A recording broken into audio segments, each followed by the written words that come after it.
The 7-step goal setting process. Number 1, decide exactly what you want. Be specific. This is really important. Decide exactly what you want and be specific. It has to be so clear a child could understand it. Second of all, write it down and make it measurable. A goal that is not in writing is not a goal at all. In fact, if you were just to do number 1, number 2, and number 3, set a deadline and set sub-deadlines if necessary. Basic rule is that there are no unrealistic goals, there are merely unrealistic timelines, unrealistic deadlines. So if you set a goal and you don't achieve it by the deadline, what do? Set another deadline. Just move it back. Obviously, you misjudged. Remember, it's just a guesstimate of when you can achieve the goal. However, with a deadline, half the time you'll achieve it before the deadline.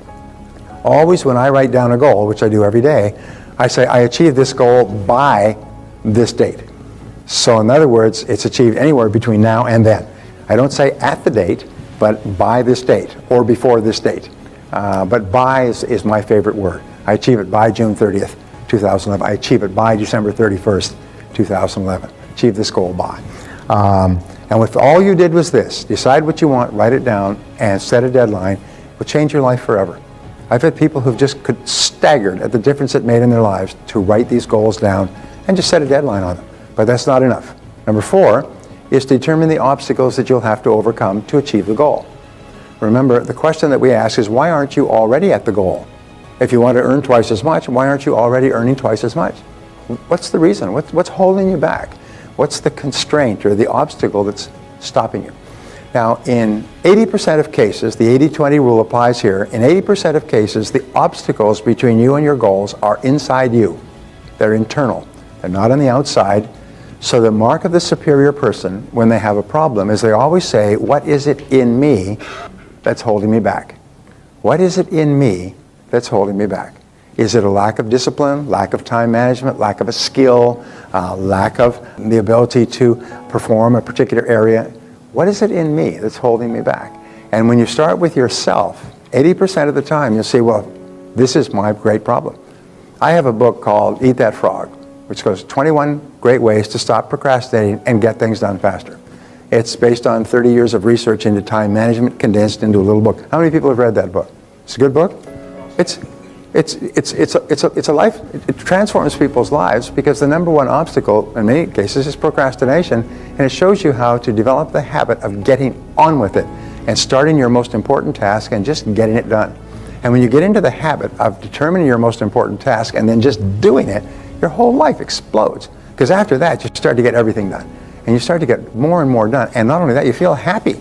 As you do important tasks, you feel happy, your self-esteem goes up, you have more energy, your self-confidence goes up, you're motivated to do more things. So one little problem, procrastinating. People say, well, it's procrastination is what holds me back. It's taking the first step. Well, if you can overcome that, which is a learnable skill, you learn to procrastinate, by the way, by default. So what you do is you say, well, I'm going to overcome procrastination. And don't say I'm going to do it tomorrow or next week. I'm going to take a year, and by the end of the year, I'm going to be one of the best time managers and result getters in the world. Just give yourself a year and work on it every day. And I can promise you, 3, 6, 9, 12 months from now, you're going to be a production powerhouse. You're going to be the most productive person in your industry. You're going to be getting so much done. So determine the obstacles. Now, the next is determine the additional knowledge and skills that you will require. Remember, to achieve a goal that you've never achieved before, you will have to develop skills that you've never had before. You'll have to do things that you've never done before. So what are they? And here's the great breakthrough thought that changed my life at the age of 23, is that all business skills are learnable.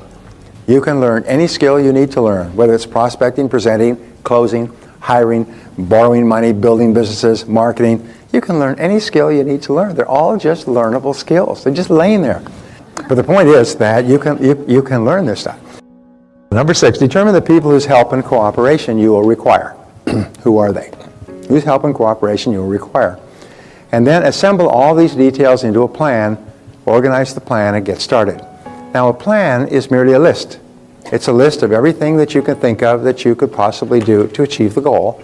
And then you organize the list by priority, what should you do first, and sequence, what should you do second. I had a gentleman in my course in Sydney, Australia, and he had started off a business when he was about 20, 21. He worked his head off for 7 or 8 years. He's now 28, 29. He had a very successful business. But now he realized his whole childhood was gone. All of his friends had gone off and traveled around the world and so on. And he wanted to travel. I mean, he wanted to go to Europe and he wanted to visit Paris. And he had a good business. He'd been trying to sell his business for 2 years. And I said to him, he said, tell me, what can I do? How can I sell my business? I said, well, have you ever read a book on how to sell a business? He said, are there books on this subject?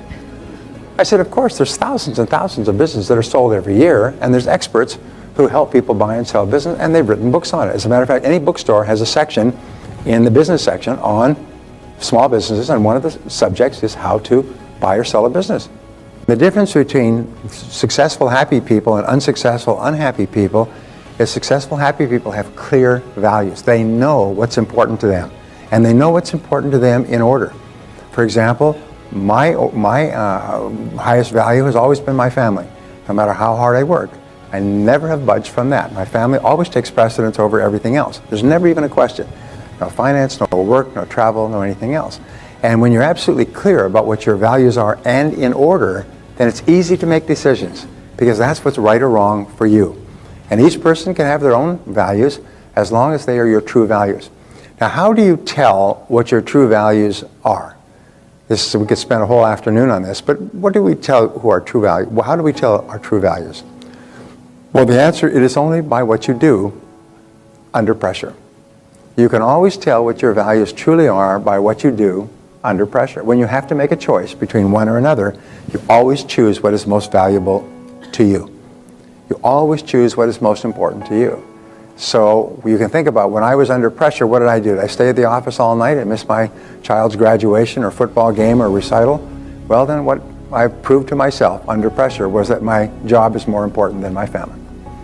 So you can always tell when you're forced to choose what your values are.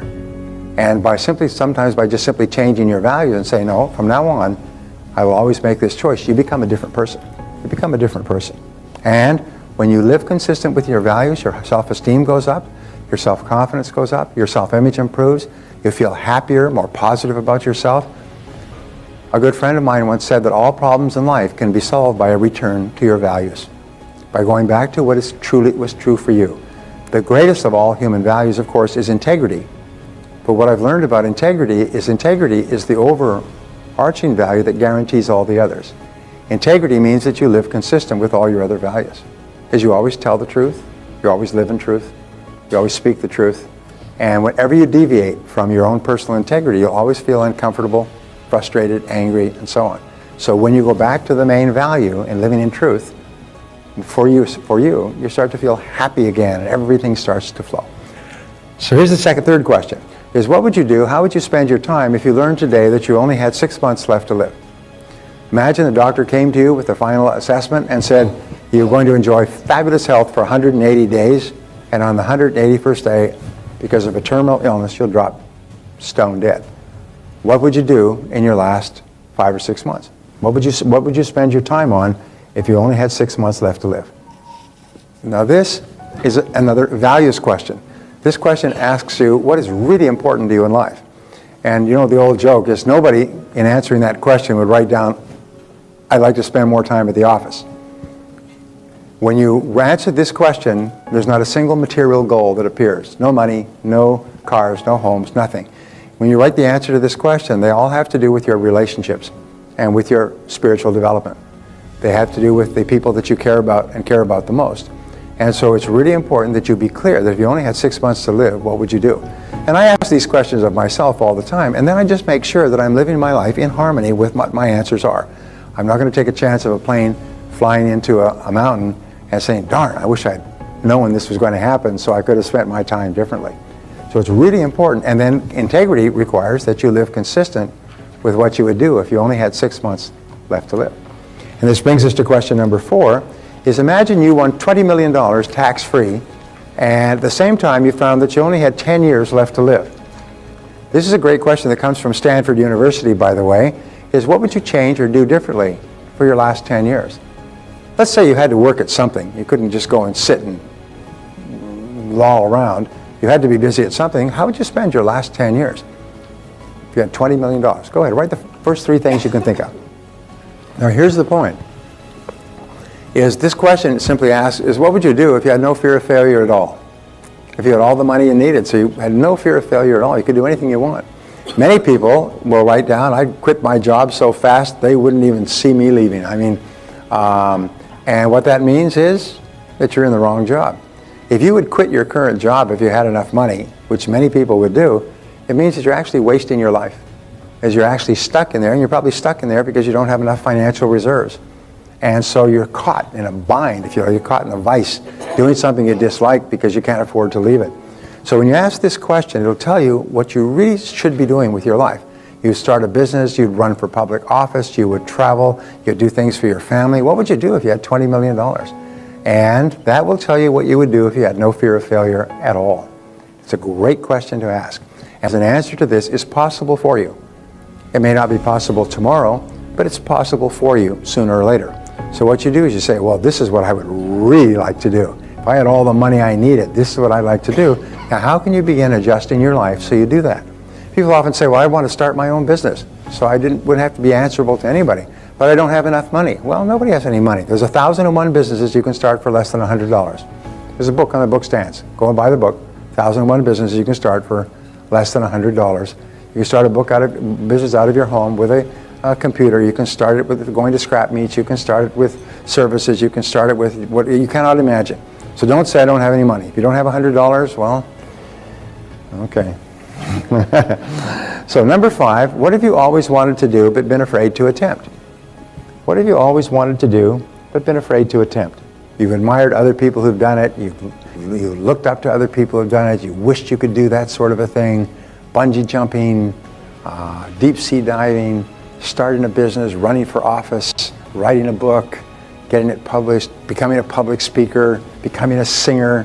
What have you always wanted to do but been afraid to try it?